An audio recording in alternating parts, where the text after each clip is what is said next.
Hello guys, welcome to my channel autism and music. मैं हूं Komal Thakur, parenting and autistic child.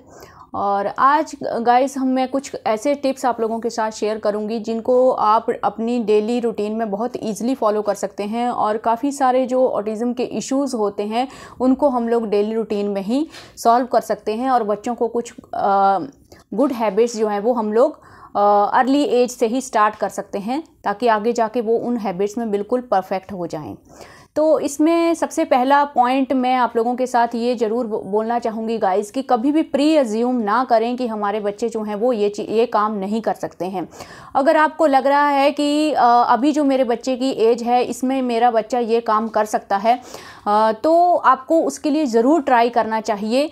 उसके बाद आप डिसाइड करो कि उसके लिए कितना डिफ़िकल्ट हो रहा है, ना कि बिना आप एफ़र्ट्स किए वो चीज़ें डिसाइड करें।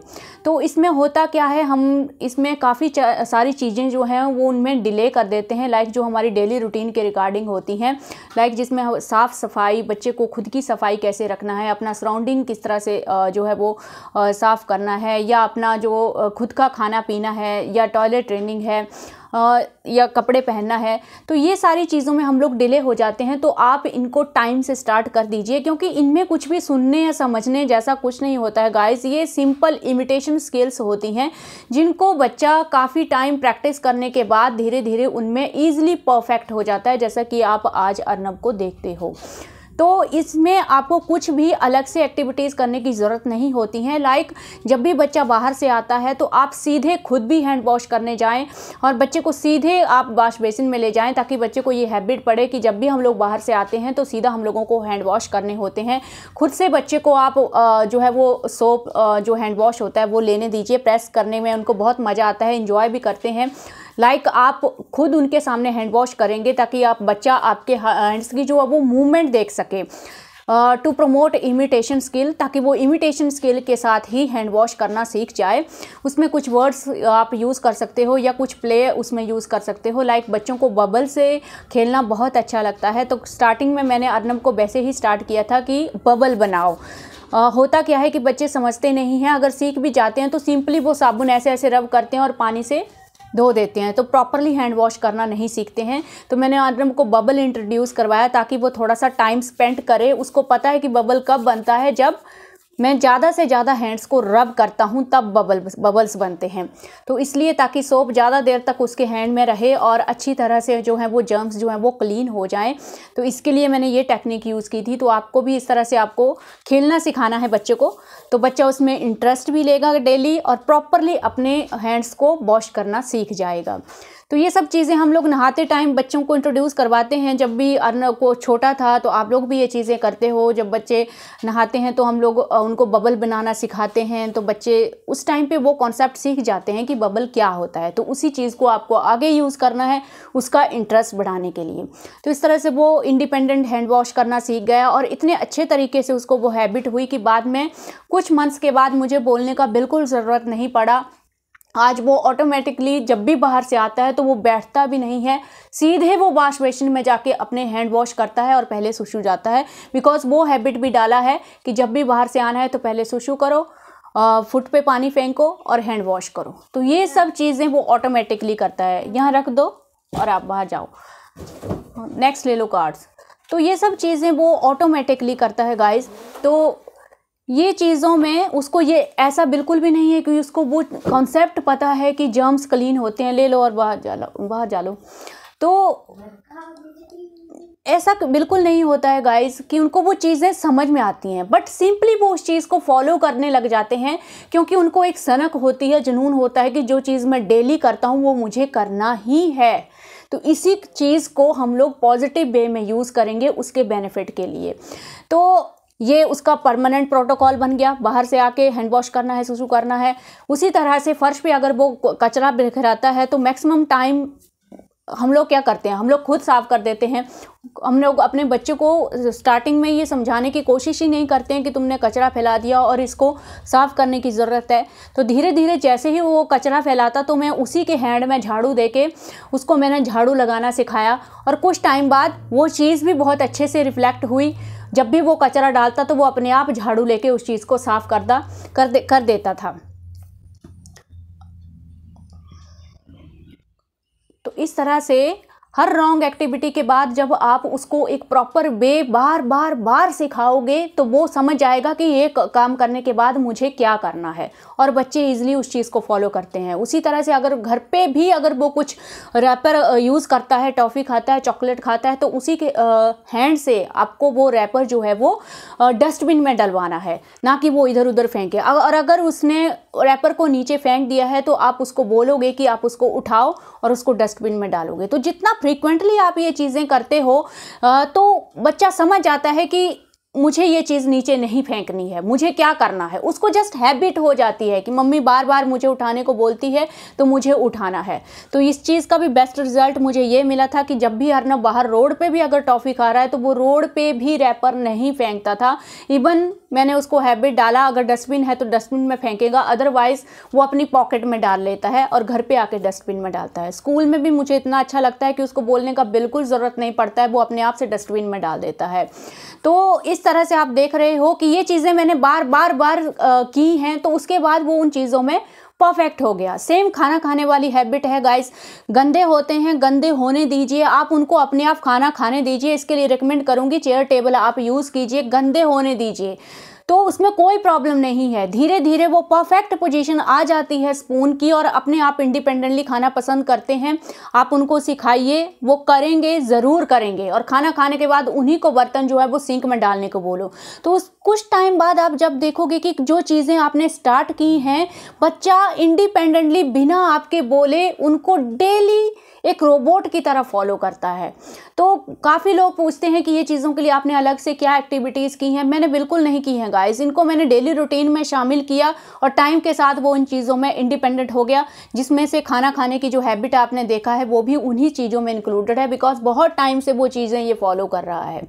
सेकंड चीज़, जब भी ये तो हो गया क्लीनिंग का और डेली रूटीन का, जिसको आपको नॉर्मली नॉर्मल बच्चों की तरह इंट्रोड्यूस करवाना है और रोज़ प्रैक्टिस करवानी है, वो ज़रूर परफेक्ट हो जाएंगे, बहुत कम टाइम में परफेक्ट हो जाते हैं, बिकॉज ये जस्ट इमिटेशन स्किल है।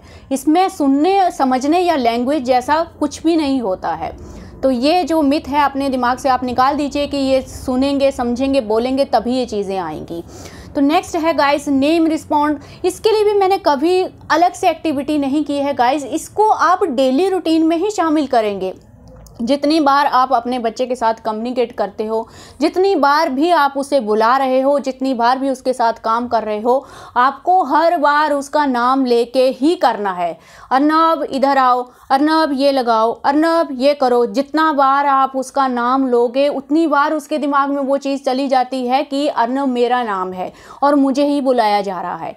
सेम चीज़ जैसे आप बोलते हो कि वो पापा मम्मी नहीं बुलाता है, सेम चीज़ आपको वही करनी है। हालांकि मैंने ये चीज़ की है, मैं अपने हस्बैंड को पापा तो नहीं बोल सकती हूँ, लेकिन जब भी उसके रिलेटेड कोई चीज़ होती है तो मैं हमेशा ऐसे ही करती हूँ।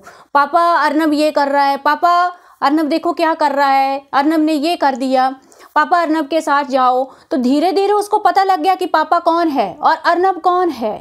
वो चीज़ें बार बार आपको यूज़ करनी है। और मेरे हस्बैंड भी सेम ही चीज़ करते हैं, जब भी उसके रिलेटेड कोई चीज़ है तो वो भी ऐसे बोलते हैं, मम्मी अर्नब को चपाती दे दो, मम्मी अर्नब हैंड वॉश करने गया है। तो इस तरह से जब बार बार आप इन शब्दों को यूज़ करोगे, जो नाउन होते हैं, पापा मम्मी या खुद उसका नाम है, तो सेम आपकी फैमिली के जितने भी रिलेटिव हैं आपके साथ नहीं रहते हैं तो फ़ोन पे आप उनको इंट्रोड्यूस करवा सकते हैं, बोल सकते हैं कि बोलो hello uncle, hello aunty, hello ताऊ, जो भी आप बुलाते हो।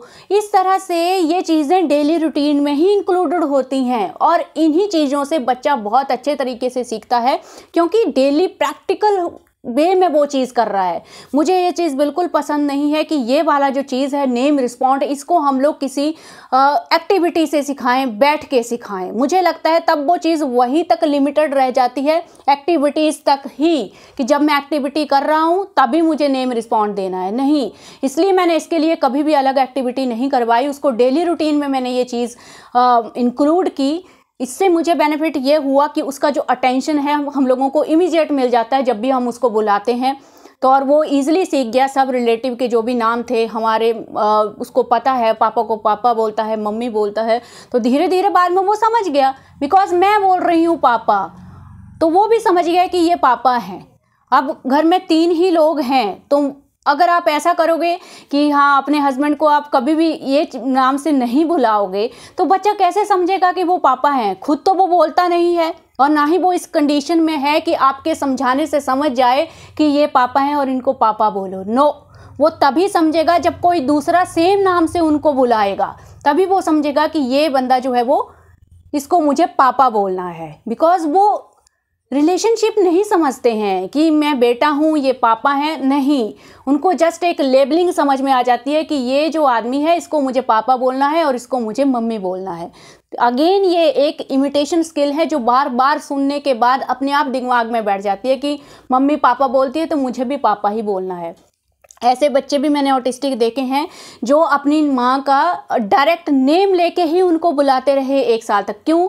क्योंकि हस्बैंड नेम लेके बुलाते थे, तो बच्चे को वो दिमाग में चला गया कि हाँ ये जो लेडी है इसका ये नाम है और इसको ये नाम लेके बुलाना है। तो आप देख लो वहाँ से, ये रियल में है, मैं नाम नहीं ले सकती और ये रियल में चीज़ें मैंने देखी हैं। तो इस चीज़ को आप ध्यान में रखो। इसके लिए कोई एक्स्ट्रा एक्टिविटी करने की ज़रूरत नहीं है। कुछ मंथ्स में बच्चा समझ जाता है इस चीज़ को।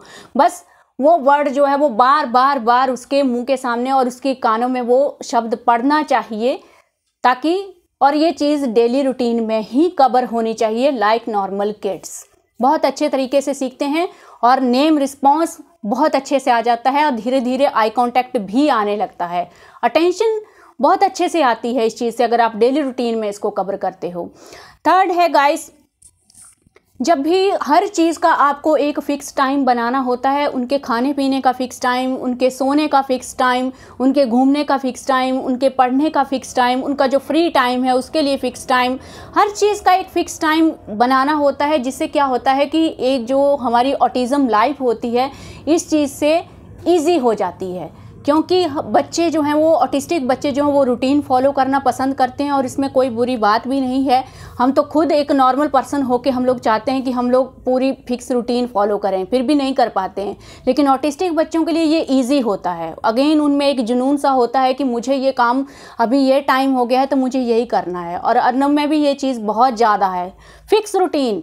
इवन फ़ोन देखने का भी फिक्स रूटीन होना चाहिए। अगर आप सुबह आधा घंटा फ़ोन देते हो तो आधा घंटा सुबह ही दो, पूरे दिन में नहीं देना है। इससे क्या होगा, बच्चा कभी भी जिद नहीं करेगा बाकी के टाइम में आपसे फ़ोन लेने की। उसको हैबिट है कि मुझे उसी टाइम पे फ़ोन देखना है, उसके बाद वो जिद नहीं करेगा, ओनली वो उसी टाइम पे जिद करेगा।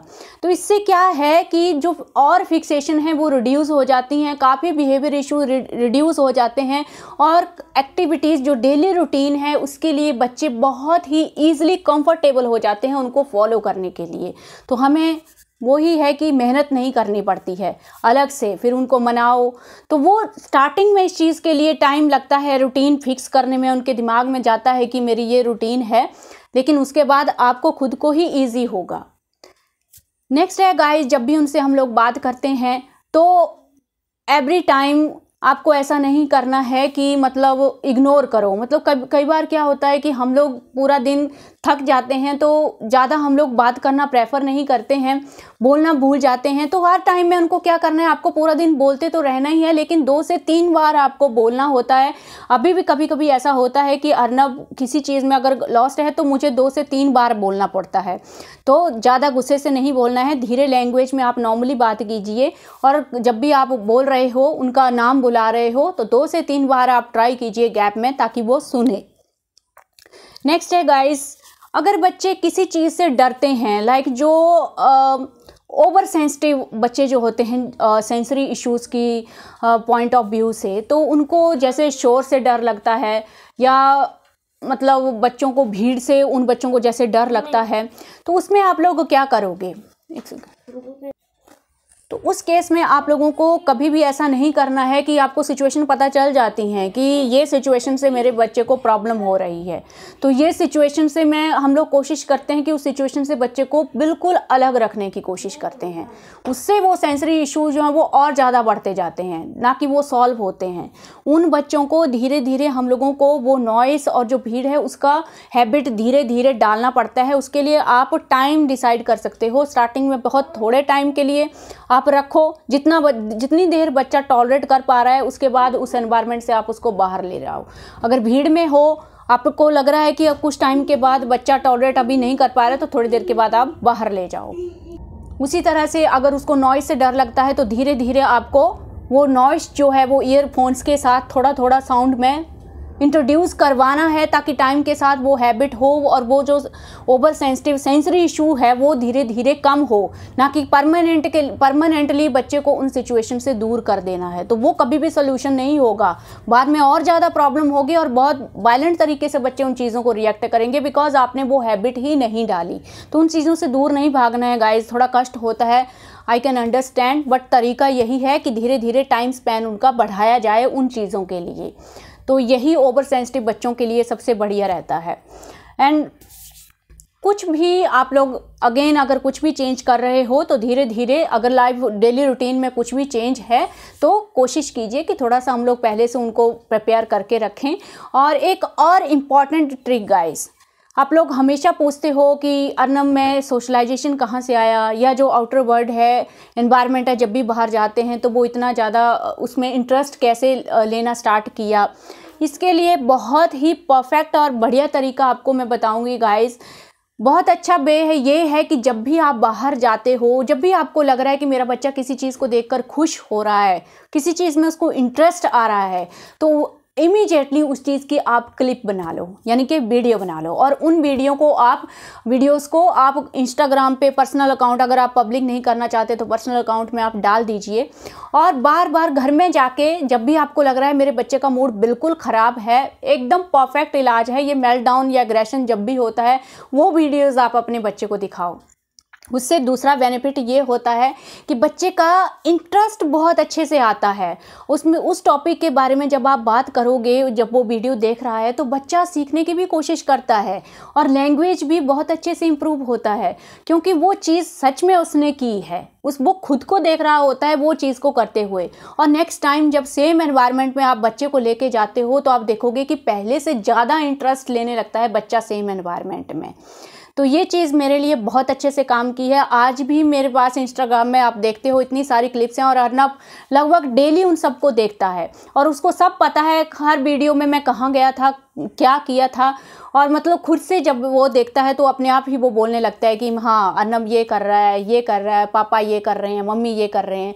तो इसमें क्या होता है कि जब भी आप ब्रीफिंग बच्चे को सिखाने लगते हो, हाँ आपने बाहर जाके क्या किया, क्या कर रहे थे, तो सम टाइम बच्चे के दिमाग से वो विजुअल गायब हो जाता है और बच्चा अंडरस्टैंड नहीं कर पाता है। तो उस टाइम सबसे अच्छा तरीका होता है कि आप फिर से वो वीडियो दिखाओ और वो विजुअल रिफ्रेश हो जाता है और बच्चा जो है वो उसमें उसका इंटरेस्ट दोबारा से आ जाता है। और जो आप बोल रहे हो, क्योंकि उस टाइम पे कंसंट्रेशन 100% उस टॉपिक के ऊपर होती है, तो जो आप बोल रहे हो वो बच्चे के दिमाग में ज़रूर जाता है और बच्चा उसको गेट करने की कोशिश करता है। तो ये तरीका आप ज़रूर करके देखें गाइस, हर चीज़ का इलाज है ये। एंग्जाइटी, एग्रेशन, मेल्टडाउन जब भी होता है या जब भी आप चाहते हो कि मुझे अपने बच्चे का इंटरेस्ट चाहिए, कंसंट्रेशन फुल चाहिए, मुझे कुछ करवाना है, वो वीडियो आप दिखाइए बच्चे को, बहुत अच्छे से हेल्प होती है इन सब चीज़ों में। तो आई थिंक ये कुछ ऐसे पॉइंट्स थे गाइस जो मैंने अपनी जर्नी में फॉलो किए, एक्सपीरियंस किए, मुझे लगा कि इनसे काफ़ी अच्छा जो है वो बेटर अर्नब में इम्प्रूवमेंट आया, तो वही चीज़ें मैंने आप लोगों के साथ शेयर की हैं एंड आई एम श्योर आपको भी ये चीज़ें बहुत हेल्प करेंगी। नेक्स्ट वीडियो गाइस मैं थेरेपी कब तक करवाना चाहिए, जो क्वेरीज आती हैं उसके ऊपर बनाने का सोच रही हूँ। तो अगर आप लोग चाहते हैं मेरी राय इस टॉपिक के ऊपर कि हाँ अगर थेरेपी घर पर करवा रहे हैं या बाहर करवा रहे हैं तो ये चीज़ें आखिरकार कब तक कंटिन्यू करनी चाहिए, तो अगर ये वीडियो आप चाहते हैं तो ज़रूर कमेंट में आप मेंशन करें ताकि मुझे पता लगे कि आप लोग कितने इंटरेस्टेड हैं इस टॉपिक में। सो मिलते हैं नेक्स्ट वीडियो में। Thank you.